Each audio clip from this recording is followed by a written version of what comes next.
Olá, eu sou a Aleca Rocha, atriz, e interpreto seu caso virtual de relacionamento bizarro aqui. Eu tava na saga de procurar um muçulmano e eu não queria isso só pelas coisas que eu via na novela ou meninas que comentavam que se relacionavam com online. Não tinha nada a ver. Eu me reverti ao Islã muito antes, a minha família toda era evangélica, ninguém me forçou, eu simplesmente fui sozinha com os meus pés até a mesquita, conheci tudo sobre o Alcorão e fiz isso por mim. Eu me sentia segura nessa religião. A única coisa que me deixava um pouco mal é que eu não conseguia encontrar um parceiro aqui no Brasil que seguisse tudo certinho do jeito que eu sonhava e que eu queria para minha vida. Eu tinha certeza, eu sentia que o homem da minha vida não era brasileiro e era muçulmano, mas que estava em outro lugar do mundo. Então eu comecei a pensar para onde que eu iria para conseguir encontrar esse homem que eu idealizava na minha cabeça. Mas antes disso, eu pensei na minha parte profissional, porque eu não queria ser uma mulher dependente e eu acho que eu correria muito risco, mesmo tendo 2 filhos no Brasil. Eu estudei inglês, busquei me especializar, porque eu tinha como objetivo tentar trabalho em Dubai.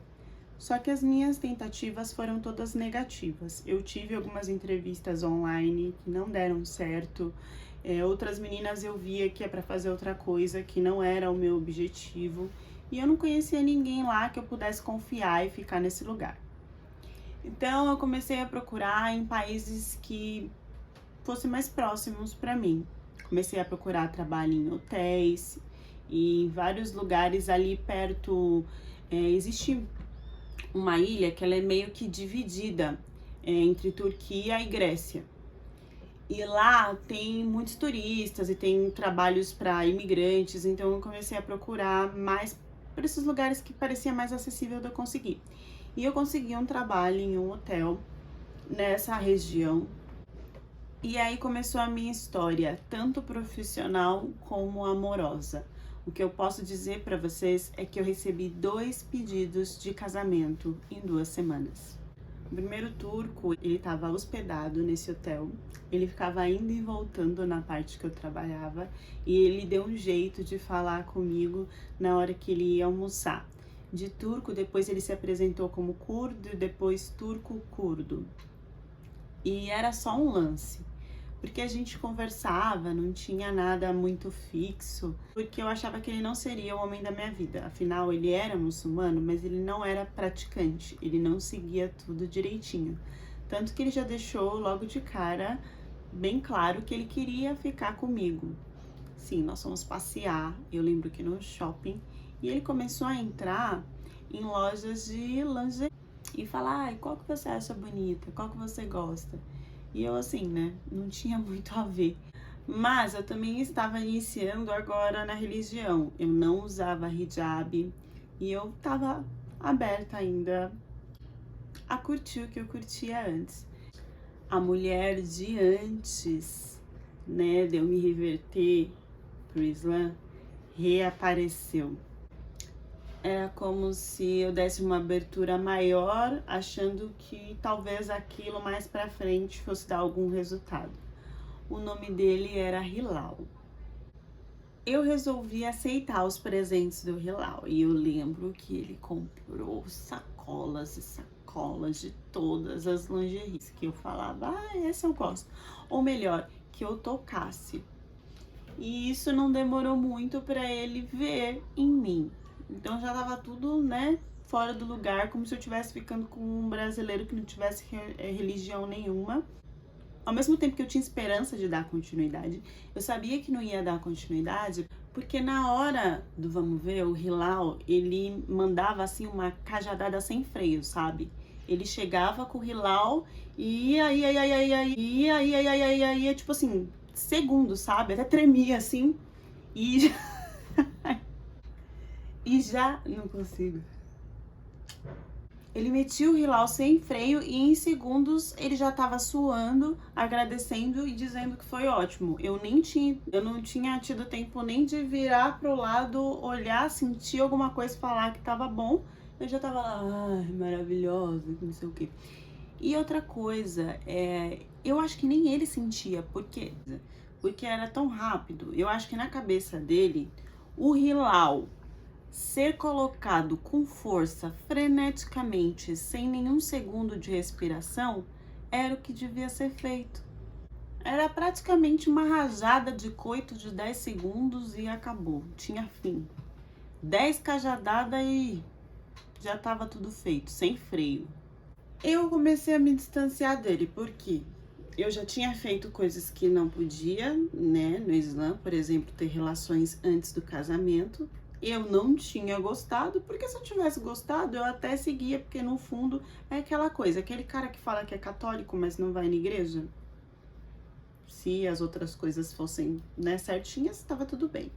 Só que nem dessa fase eu quis passar. E aí o que eu falava? Eu falava que eu estava muito ocupada, que o chefe estava me dando muito trabalho, só que ele me perseguia.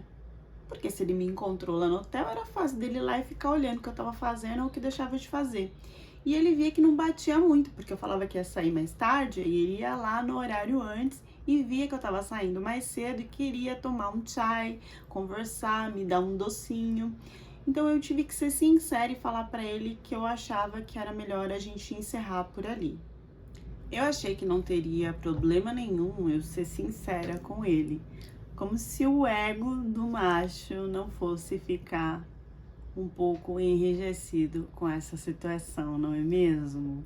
Quem é que gosta de ser chutado assim? Ninguém. Imagina um turco barra curdo. Ele começou a armar um escândalo na frente do hotel e ele começou a falar em turco. Eu não sabia tanto assim influente para entender. E do turco ele já foi indo pro curdo. E aí começou, parecia que ele apontava e apontava o dedo e parecia que ele tava pregando uma maldição em mim, sabe? Eu assim, eu não sabia se eu tentava entender alguma palavra ou se eu ficava com medo de que ele fosse avançar para alguma coisa física, mas tava em público, então eu acho que não. Enquanto eu ficava pensando tudo isso, eu ficava paralisada assim. Eu saio ou não saio? Eu respondo o que eu respondo, porque ele não tá mais falando inglês. Ele não parava e só ia aumentando. Parecia aquela coisa, né? Ia aumentando, aumentando, e as pessoas começaram a olhar, mas eu via que eles eram muito assim, né? Briga de marido e mulher, ninguém mete a colher. Aí alguns se aproximavam, mas logo já saía. Até que um turco chegou e começou a falar com ele na mesma altura. Então ficava um... E o outro... E eu... Meu Deus, o que tá acontecendo? Até que esse turco do nada virou pra mim e falou, tá tudo bem? O que tá acontecendo? E aí eu tentei explicar, e ele falou isso em inglês, que eu achei o máximo, porque eu não ia assimilar em turco. Aquelas brigas de gato, fica assim, falando e um indo pra trás e o outro indo pra trás, fingindo que vai pra frente se atracar um com o outro, mas eles nunca se atracam de verdade. Era isso que acontecia, eles só se atracavam em palavras. Até que o Hilal veio pra pegar esse pela gola da camisa. E aí esse foi pegar o Hilal também, e aí ficou tipo, sabe quando um fica sacudindo o outro, assim, mas não chega, e o guarda do hotel, veio um monte de gente, mas gente, eu acho que já tinha passado uns 5 minutos de situação. E aí um foi separando o outro, e o Hilal veio pra mim pegar, eu falei que eu não ia com ele depois dessa situação, e aí esse outro veio e falou, não, ela não vai com você mesmo, ela vai ficar aqui. E aí separaram, o Hilal foi indo xingando, mas foi tipo, sabe quando vai andando, desistiu da situação, indo pro carro dele, mas sempre virava assim, parecia que ele tava jogando uma praga de 7 dias em mim. Entrou no carro, saiu e o outro ficou conversando comigo. Coincidentemente, ou não, o nome dele também era Hilal. Hilal 2. Expliquei mais ou menos. E ele falou pra eu tomar cuidado, porque na Turquia tem homens que já acham que você é deles e que eu era estrangeira, então o ciúme devia ser maior. A gente começou a bater um papo E ele me chamou para tomar um chai, nós tomamos um chai, eu agradeci dele tentar me proteger, me explicou sobre a polícia, deu o número da polícia, o que eu devia fazer, se eu quisesse podia ligar para ele para qualquer situação. Aquela proteção toda, né, que o macho faz para ver se você vai adiante com ele. Eu tava morando sozinha em um apartamento que ele era bem antigo. Esse apartamento ele começou a me dar problemas. Ele começou a me dar problemas no chuveiro, na luz, no aquecedor, em várias coisas. Até que um momento que eu cheguei do trabalho, tava se saindo água da torneira. Eu não sabia muito bem o que tinha acontecido. Eu fiquei com medo de alagar, fui pedir ajuda para as outras pessoas. Praticamente o síndico, as pessoas que tinha lá no apartamento não sabiam falar inglês. E eu tentei procurar alguém para me ajudar. E era tipo assim, à noite. Falei, cara, e agora? E aí, não sei, naquela situação de socorro, como eu já tinha sido protegida pelo Hilal 2, veio na minha cabeça de pedir ajuda para o Hilal 2. E aí, vou falar só Hilal, tá, gente? E aí, o Hilal, mandei mensagem pro Hilal e eu acho que não demorou 5 minutos pra esse homem aparecer no meu apartamento e começar a resolver tudo num passe de mágica. Isso era o quê? Meia-noite. E a minha casa estava praticamente alagada. Ele conseguiu parar um pouco a água, mas depois voltava. Ele disse que tinha que ser um profissional. A gente não ia conseguir um profissional naquela hora.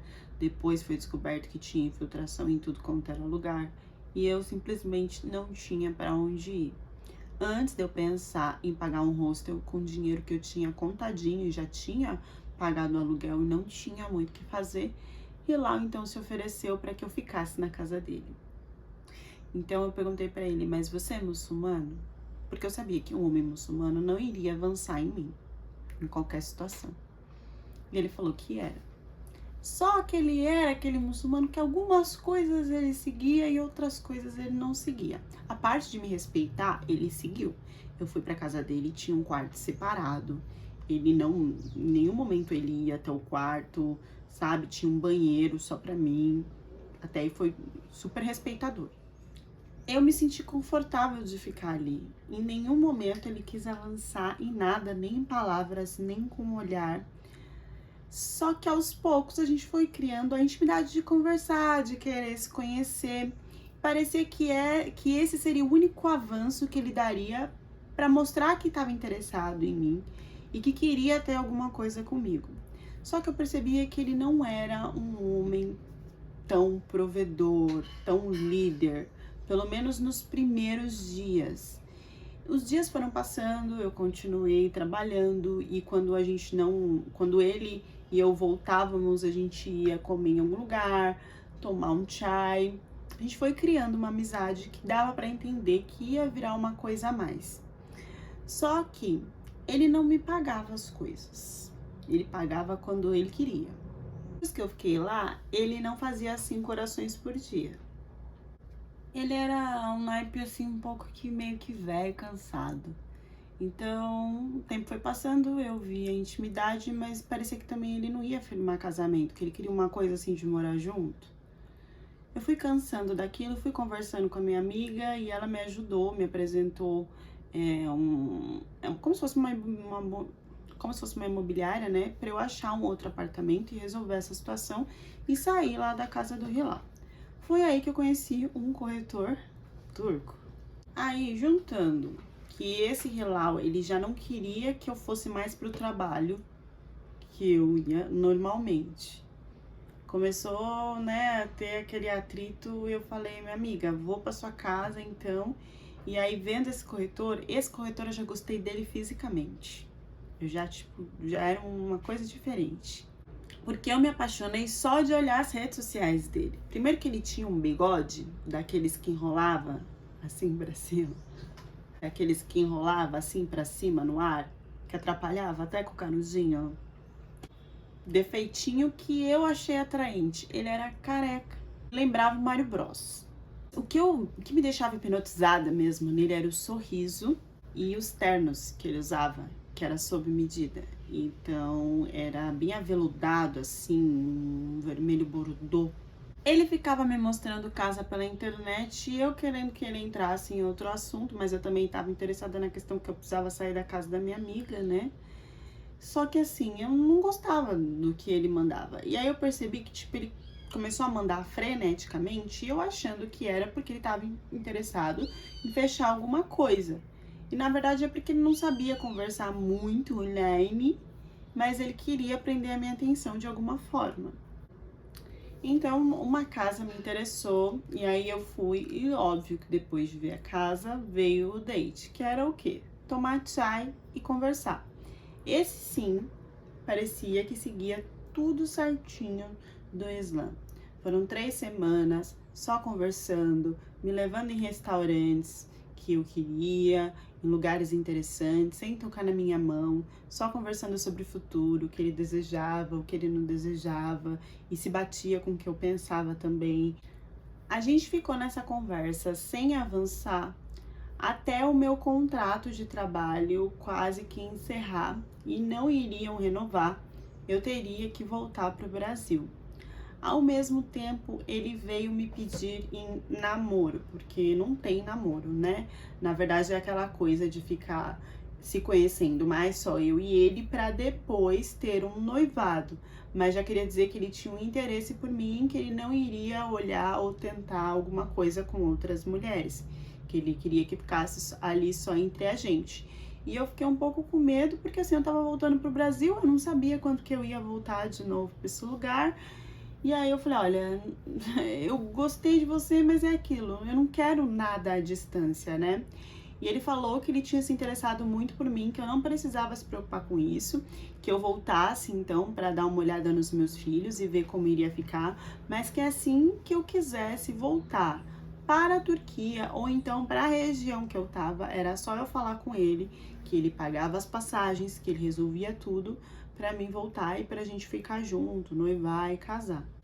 Quem cuidava dos meus filhos era minha mãe e o pai deles, que não autorizava que eles viajassem de jeito nenhum. O corretor me falou também que se eu precisasse de alguma coisa para os meus filhos, era só falar com ele, que ele transferia na mesma hora. E tentou criar uma conexão pelo carro. Toda vez que ele estava no carro, ele saía de manhãzinha e ia para outras regiões para apresentar, né, casas para as pessoas. Ele me colocava na chamada de vídeo e aquela viagem, aquela estrada era o tempo inteiro conversando comigo sobre várias coisas. Era como se eu estivesse do lado dele ali do carro. Depois de meses conversando no carro, online, parecia que a gente já estava na nossa casa. E aí ele deu um sinalzinho assim diferente, né, do que um muçulmano faria, que do nada em uma conversa ele simplesmente soltou o cajado assim no carro e continuou dirigindo. A gente tava tão íntimos que ele simplesmente soltou o cajado assim, né, para abrir o mar dirigindo. E ali ia, né? Mas também não passou disso, também ia passar para onde? Ele comprou passagens para eu voltar para Turquia. Me recebeu no aeroporto com flores, bombons, música, agradecendo, cantando, né? Tudo mashallah, feringunun, tudo mashallah. Vem pra mim, né? Janã. Pra eu comer sua paçoquinha. Só aí eu percebi um defeito, que as pernas dele eram tortas. Era uma vírgula. Sabe aqueles homens que... cowboy que anda com as pernas meio garrincha? Até porque foi aí que ele falou que ia me levar pra casa dele, que era na verdade uma fazenda, um sítiozão que ele tinha. Só que eu achei que eu fosse começar a cuidar das coisas do noivado, não. Ele me colocou lá na casinha de sapê e continuou viajando. Porque cada hora ele tinha que mostrar a casa em uma região que era, sei lá, 2 horas, sei quantas horas dessa fazenda. Só que ele não me deixou assim abandonada. Ele falou, olha, eu vou deixar um amigo aqui para cuidar de você enquanto eu não estou aqui. Só que esse amigo dele, desde a primeira olhada, eu já senti que ele era afim de mim. Esse amigo, ele me mandava mensagem de 5 em 5 minutos para saber se estava tudo bem. Bom dia, tudo bem? Precisa de alguma coisa? Chegava lá, me mostrava como fazia o café turco, E o café da manhã, teve uma hora que foi pegar no tomate, pegou no queijo e a mão meio que esbarrou assim, e aquele olhar veio, tananana, e aí voltamos ao normal como se nada tivesse acontecido. Tudo que eu pedia para esse homem, em menos de 1 hora, ele arrumava, ele resolvia. Eu, pra vocês terem noção, mostrei no celular uma joia turca que eu tinha visto. No outro dia, essa joia tava lá pra mim. E não era barata, não. E quando eu queria sair da fazenda, da casa, mesmo para dar uma voltinha, sabe aquela caminhada matinal? Não podia ser sozinha. Ele me levava junto, porque dizia que eu podia me perder, algum homem podia fazer alguma coisa, então ele ficava meio distante enquanto eu caminhava. Me levava para tomar sorvete, fazia, sabe? Tava lá, era meu guarda-costas. Whitney Houston que o diga. Não falei o nome do tour corretor, né? O Ozcan. O Ozcan me fazia chamada de vídeo comigo à noite para saber se estava tudo bem. Assim ficou uma semana e aí ele já avisou que estava voltando. Um dia antes do Ozcan voltar, esse amigo dele me mandou uma foto do cajado. Quando vi a foto do cajado, eu falei, esse homem mandou errado. Esse homem mandou para mim. Eu xingo, eu finjo que eu não vi, vou fingir que não vi e também não vou responder mais nada. Pois ele mandou mensagem depois como se nada tivesse acontecido, eu não respondi e quanto mais eu não respondia, mais mensagens chegavam. Jean voltou e eu percebi que ele já estava um pouco estranho, mas eu não quis perguntar o que era, eu achei que talvez fosse cansaço do trabalho, alguma coisa assim. Eu sempre fazia uma comidinha para ele quando ele ia de bate e volta, assim que voltava rápido. Eu preparei um banquete, ele simplesmente nem tocou, olhou assim na mesa, deu um sorrisinho sem graça, foi para o quarto dele, porque a gente dormia separado, tá? A gente não tinha se atracado, não. Mas assim, ele ia, me levava até a cama, me dava um beijo na testa de boa noite, não aconteceu nada disso. De manhã, na hora do café da manhã, ele também praticamente não tocou no café da manhã e era uma coisa assim de poucas palavras, parecia que ele estava falando com uma funcionária. Ele só me avisou que eu tinha que me arrumar para ir para um casamento, eu falei para ele que não tinha roupa, ele falou que era super simples. E aí eu até coloquei um vestido meio que arrumado, ele olhou assim, falou que não tava bom e escolheu, gente, uma roupa que era tipo um pijama assim que eu usava em casa. Não era transparente nem nada, era um vestido, mas era assim, porque era simples, humilde, não tinha brilho, não tinha nada. Falou que se eu fosse com esse, se eu fosse não, obrigou, né, eu a ir com esse vestido. Chegou lá, gente, o casamento era chique. As mulheres estavam super maquiadas, super arrumadas, com brilho da cabeça aos pés. E eu me sentindo assim que eu falei, gente, eu tinha, sabe, até ensaiado o turco para conversar, porque é a primeira vez que todo mundo tava me vendo. E todo mundo me olhava assim, tipo, que bicho grilo é esse? E comentava, me dava risada. E ninguém chegou para conversar comigo, eles me olhavam muito estranho, eu não entendi o que estava acontecendo. Eu saí de lá bem triste. E aí ele olhou para mim e falou, isso não é nem metade da humilhação que você me fez passar. E aí eu fiquei, que humilhação? Do que esse homem tá falando? Ele não me explicou muita coisa, parece que ele só me levou nesse casamento para me enrolar, porque para dar a hora que ele queria fazer a humilhação 100%, né? Eu acho que era umas 2 horas da manhã, a gente saiu de lá e ele falou assim, eu não quero mais você na minha casa, eu quero que você saia agora, sem explicar como, onde, quando e porquê. Eu falei pra ele que eu não tinha como sair assim do nada no meio da fazenda, do mato, e ele falou, te vira.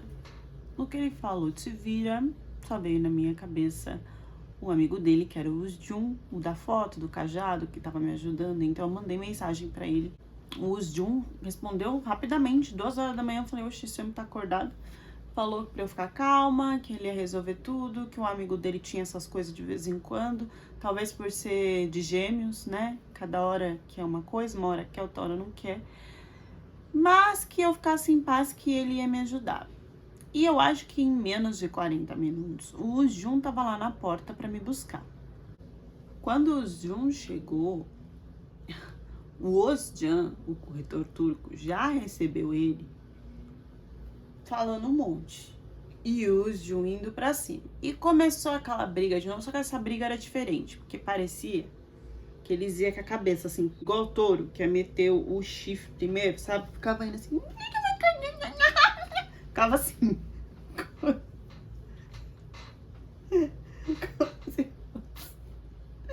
Como se fosse um chifrar o outro, sabe? Sabe quando o touro vai no tecido vermelho? Igualzinho, né? Fica indo assim, mas não vai. Nisso, o Usjun empurrou o Ozcan pra dentro do portão onde eles estavam brigando, me pegou pelo braço, me enfiou no carro e saiu cantando pneu. E falando, porque não é possível, porque esse cara é louco, porque não fica assim, que a culpa não é sua. E eu chorando e falando um monte de coisa pra ele. E no que a gente percebeu, o Ozcan tava vindo com o carro atrás. Aí começou uma sessão de Velozes e Furiosos. Porque, eu não sei se você sabe, mas turco não sabe dirigir, né? E eles brigam igual uns doidos no meio do caminho. Aí um ultrapassava o outro e buzinava e brigava com o outro da frente. E eu com medo de um bater no carro e sei lá se o Ozcan tava querendo acabar com a minha vida e com a vida do até aí eu entendia que era amigo dele. Quando o Ozcan parou na frente, assim, começou a fazer sinal, aí o Ozcan parou atrás dele, num canto, assim, tipo acostamento, e começaram a brigar de novo. Só que nessa briga, o Ozcan falou assim, você não sai do carro, por nada. Eu falei, tá bom. Só que o Ozcan veio até mim, me pegou pelo braço dentro do carro e começou a atacar o celular assim na minha cara e mostrar. E nisso eu vi que tinha foto minha. Tinha foto como se fosse print. Ele tinha recebido alguma coisa, mas assim, como eles estavam brigando em turco e curdo, e quando eu perguntava pra ele, ele me respondia em turco e em curdo e ele não falava inglês, eu não entendia o que ele tava falando comigo. Estão achando essa história muito maluca? Segura aí que ela vai piorar, tá? Porque o Ozcan começou a me mostrar, o Ozcan começou a me mostrar os prints e eu entendi de relance que eram prints de conversas minha com quem? Com o Jun.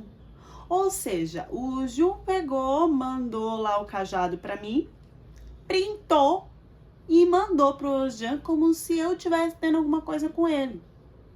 Todas as vezes que ele me levava para passear, que ele fazia alguma coisa comigo, ele tirava foto no ângulo e do jeito que ele queria entender, que ele queria mostrar que eu tava dando em cima dele, tava aceitando sair com ele, e mandava pro Ozcan.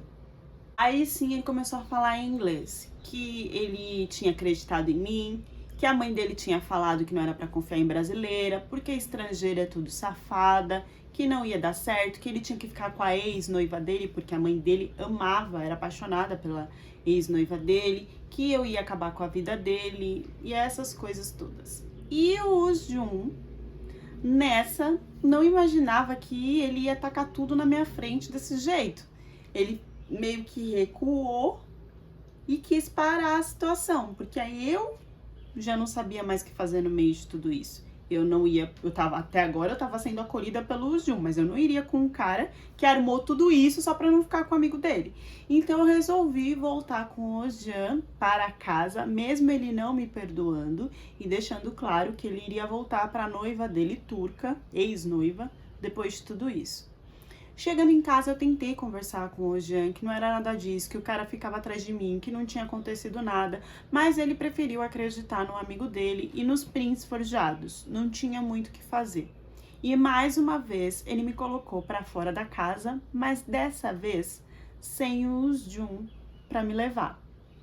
O Ozcan começou a me mandar um monte de mensagens sobre essa questão da noiva do Ozcan, entendeu? Que ele já estava conversando com ela há muito tempo, que ele batia um cajado com ela ao mesmo tempo que batia um cajado comigo dentro do carro, mandou tudo que ele conversava com a noiva e ele tinha tudo. E aí que eu fiquei mais desesperada ainda e entendi que nenhum dos dois valia a pena, entendeu? Comecei a mandar mensagem para minha amiga porque eu tinha que sair dali. Só que a minha amiga estava viajando e trabalhando com turismo em Istambul. ela não estava mais naquela região. E aí eu não sabia para onde ir, o que fazer.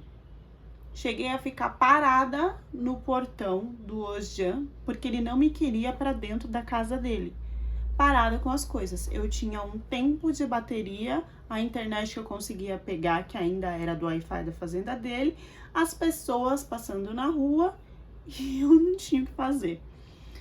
Comecei a puxar na minha cabeça alguma forma de pedir ajuda e aí foi que eu lembrei de quem? Do Hilal. Eu já tava surtada com essa coisa de ajudar, de aceitar ajuda de homem. Eu só queria que o Hilal me levasse até Istambul. Eu ia procurar um hostel lá, alguma coisa assim, e ele me deixava lá. Não precisava de mais nada. Só que o Hilal se ofereceu para cuidar de mim. E eu falei que não.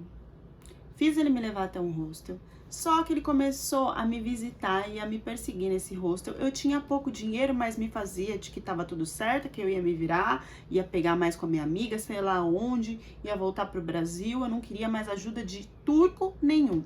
Só que o Hilal, ele mandava comida pra mim. Ele ia lá ver se tava tudo bem. Tava muito frio, ele comprava meia, ele comprava touca, comprava jaqueta, fazia tudo pra mim. Eu acho que foram 5 dias desse jeito. E eu tentando resolver como voltar pro Brasil. Não consegui como. Comecei a chorar desesperada para ele. E ele disse que não tinha problema, que ele me ajudaria com isso. E ele me ajudou sem tocar em mim e sem exigir nada. Me tratou como rainha por todos esses dias.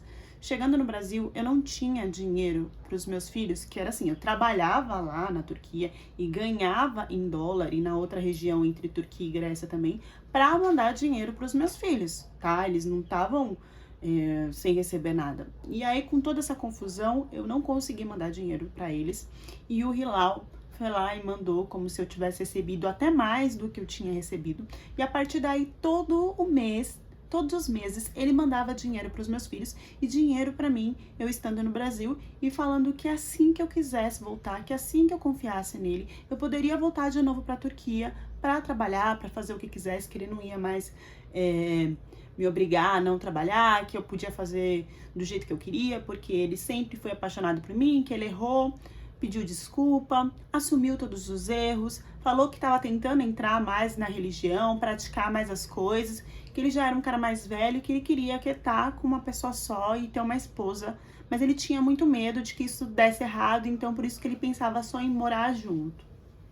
Depois de tanta confusão, quem ainda acreditaria em algum turco a ponto de voltar para a Turquia, noivar e casar? Eu. Mas assim, isso não é desculpa, mas eu vou usar como desculpa. Nenhum desses caras, em nenhum momento, ajudaram os meus filhos. E o Hilal, ele ajudava. Ele queria até que eu levasse as crianças para lá, se fosse possível. É que os pais dos meus filhos aqui no Brasil não assinavam, né? Que tem que assinar lá o documento de AIA para que as crianças possam viajar para outro lugar. Se o pai não assinar, não sai, não só aqui no Brasil, como em outros países. O pai não assinava, mesmo vendo todo o dinheiro que o Hilal mandava para mim. E aí eu tive que voltar para a Turquia sozinha, sem os meus filhos, para casar e ter a minha vida lá. O Hilal me prometeu que de 6 em 6 meses eu voltava para o Brasil para ver as crianças, até o pai pegar confiança e deixar que os filhos fossem ficar comigo. Isso tudo, gente, que eu vivi com o Hilal, foram mais ou menos 8 meses aqui no Brasil, aonde até se eu pedisse assim para matrícula, para material, qualquer coisa das crianças, convênio, qualquer coisa, ele me mandava tudo. Eu voltei super confiante para a Turquia, noivei e casei com o Hilal. E ele foi um cara que nunca me deixou faltar nada e que nunca deu problema. Tudo aquilo que ele tinha falado de eu não poder trabalhar, toda aquela loucura que ele tinha feito no começo, tinha desaparecido. Ele estava virando realmente um muçulmano tradicional, certinho. Quando eu falava que tinha alguma coisa errada, ele pedia desculpa e ele mudava. E foi assim por 5, 6 meses que esse homem foi uma bênção na minha vida. Ele me levava para viajar nas regiões da Turquia, me dava do bom e do melhor. Eu não trabalhava porque eu não queria, mas assim, Se eu quisesse, eu podia ir a qualquer momento. Ele deixava eu falar com as crianças, tinha saudade, fazia chamada de vídeo com as crianças, com a minha família, tava tudo bem. Até que um dia o Hilal simplesmente não voltou mais para casa. Ele não voltou no primeiro dia, no segundo, no terceiro, no quarto, no quinto. E aí eu comecei a perguntar para a família dele o que estava acontecendo, e eles me falavam que ele estava numa viagem a trabalho, mas que ele tinha ficado sem comunicação, mas que isso era normal, já tinha acontecido outras vezes, que ele voltaria a mandar uma mensagem para mim. Só que essa mensagem nunca chegava. Depois de 2 semanas, eu comecei a ficar desesperada, ia conversar com o pai, com a mãe, com o irmão, e eles já estavam com um semblante um pouco diferente, que já não dava mais pra disfarçar. Sabe quando a pessoa tá olhando pro lado e não consegue responder mais seriamente pra ti? Eu fiz um escândalo, eu falei, olha, vocês me contem o que tá acontecendo, porque eu não tô entendendo, o que tem de errado? E aí, um amigo dele é que veio me falar, a mãe, o pai e o irmão, nada. Um amigo dele que veio na minha casa tomar chai e viu a situação que eu tava. Eu recebi ainda dinheiro da família, mas já tava acabando. E aí ele me contou que, na verdade, o Hilal era um daqueles caras que estava preso na Turquia, mas que tinha alguns benefícios. Um desses benefícios é que ele podia ficar em liberdade por alguns dias, por alguns meses, mas depois ele tinha que voltar para a prisão. Quando o amigo dele me falou isso, eu falei, não, é pegadinha. Porque assim, ele ficou muito tempo comigo. Como assim, depois de tantos meses, ele tinha que voltar pra prisão? O amigo enrolou, dizendo que ele já tinha pagado o tempo, por isso estava muito tempo livre, mas que tinha feito besteira de novo e tinha sido pego. E aí ele me explicou que na época da pandemia foi reorganizado isso e que aí eles podiam ficar mais tempo, mas que na verdade ele só tinha sido preso por confrontar o governo, né? Quando você fala mal, até em rede social mesmo, viu? Você pode ir preso lá na Turquia por isso. Então era como se ele fosse um revolucionário, não era nada muito grave, então eles sempre deixavam ele meio preso, meio solto. Tem outros outras duas formas de ficar preso lá na Turquia, né? Que uma é você ficar sem poder sair de jeito nenhum, e a outra, dependendo de como você se comporta, às vezes você pode sair e às vezes não. Eu falei assim, tá, mas então quando que ele vai sair? Porque ele não me contou nada disso. Ah, a gente acha que ele vai sair no próximo mês. Só que, gente, conforme o tempo passava, o Hilal não aparecia. Passou um mês, passaram-se 2 meses e nada desse cara voltar. Quando chegou no 3º mês, ele apareceu do nada, mas ele era um outro homem. Ele era um homem totalmente sério, um homem mandão, um cara que começou a brigar comigo. Eu fui questionar sobre isso, que ele não tinha me avisado, que ele fez eu casar com ele dessa forma. E o casar foi só no religioso, não teve papel. Porque também vai saber como é que tava a documentação dele, né? E ele veio pra cima de mim, falando que eu não tinha que questionar nada, que agora eu era a mulher dele, que ia ajudar ele com o que ele bem entendesse. Nessa, ele começou a falar que tudo que ele tinha me ajudado durante aquele tempo, ele não tinha mais. E ele precisava para organizar a documentação e para conseguir sair de vez da prisão. Em que então eu teria que ajudar ele com isso. Só que eu não estava trabalhando, não tinha de onde eu tirar dinheiro. Foi aí que ele deixou claro para mim que eu não tinha tempo de correr atrás de trabalho e de nada para ajudar ele, e que eu iria ser um braço direito nas coisas que ele fazia. Foi nesse momento que ele começou a me mostrar as substâncias, as coisas com que ele mexia.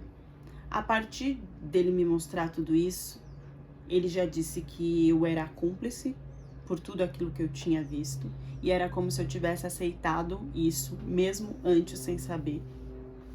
Ele começou a me ameaçar e falar que a única forma que traria dinheiro para ele era eu ir para cá com os caras que ele trouxesse. Esses caras também eram presos. Eles tinham um tipo de uma organização que eles conseguiam soltar alguns caras, eles conseguiam tirar esses caras da prisão, ficavam um tempo livre. E aí, quando os guardas descobriam, eles pegavam esses caras e prendiam por um tempo maior depois. Mas enquanto esses caras estavam entregando essas substâncias em outras regiões e na Turquia mesmo para ele, era meio como se esses caras tivessem benefícios, tanto de dinheiro como de mulheres, como de saídas e viagens através do que eles lucravam para ele. E um desses benefícios era eu. Eu fiquei mais ou menos uns 4 meses sendo mulher de vários presos. E enquanto isso acontecia, ele fazia eu participar de propósito, de ver as substâncias, de ver para onde iriam, de ver o que faziam, porque cada vez ele me mostrava assim que eu estava mais enrolada, porque eu sabia de todo o planejamento e, sendo assim, eu também era culpada pela situação. Depois de 4 meses, ele parou de trazer esses presos para que eu fosse usada por eles. Ele simplesmente sumiu. Ele sumiu e deixou um outro cara para cuidar de mim no lugar dele. Ele foi preso de novo. Só que ele não me falava quando isso acontecia. Ele simplesmente sumia, ficava um tempo por lá. Eu já sabia que alguma coisa ruim tinha acontecido e não sabia se ele voltava ou não. E sim, eu travei várias vezes de tentar fazer alguma coisa, mas eu tomei coragem na 3ª ou na 4ª vez que ele sumiu e mandei mensagem para minha amiga, porque sim, eu tinha celular para me comunicar com ele, para me comunicar com os caras, para fazer tudo. Ele não era aquele cara de que me prendia de tudo, ele se sentia tão poderoso que ele sabia que eu jamais iria querer sair disso, porque ele iria me encontrar em qualquer lugar dessas regiões e iria me denunciar ou mandaria alguém fazer isso. Mesmo assim, eu mandei mensagem para minha amiga, tentei explicar para ela de forma resumida, e na 5ª vez que ele sumiu, eu consegui sair da onde ele me deixava, quando um desses caras que cuidava de mim foi e tomar chai com outros caras que eles ficavam em vários bares assim. Não era bares, eles se reuniam como se fossem praças assim, nos banquinhos pequenos. Vários desses homens ficavam conversando o tempo inteiro, perdendo tempo lá e também trocando essas substâncias. Em um momento que esse cara foi, eu simplesmente saí e consegui encontrar com a minha amiga e ir para uma região perto dali. A questão é que a qualquer momento ele poderia me encontrar. Então a minha amiga, junto com o marido dela, meio que me deu o dinheiro suficiente para pelo menos eu ir até a Grécia e da Grécia eu tentar algum trabalho, algum jeito de lá para ganhar dinheiro para voltar para o Brasil, porque só no Brasil é que ele não consegue ter acesso a mim e não consegue me ameaçar mais. No momento que eu contei essa história para Leca, eu ainda estava na Grécia tentando sair de lá para o Brasil. Manas, essa brasileira não está mais na Grécia, ela está em outro país. Nenhuma informação, nome, idade, profissão vai ser deixado nessa história, porque eu não sei o quanto de turco pode me assistir e ver a legenda e pensar ou não sobre isso. Eu não quero atrapalhar essa situação, então a história fica aqui de alerta, tá? Os sinais são vários, eu peço que vocês comentem e deixem a reflexão de vocês nos comentários.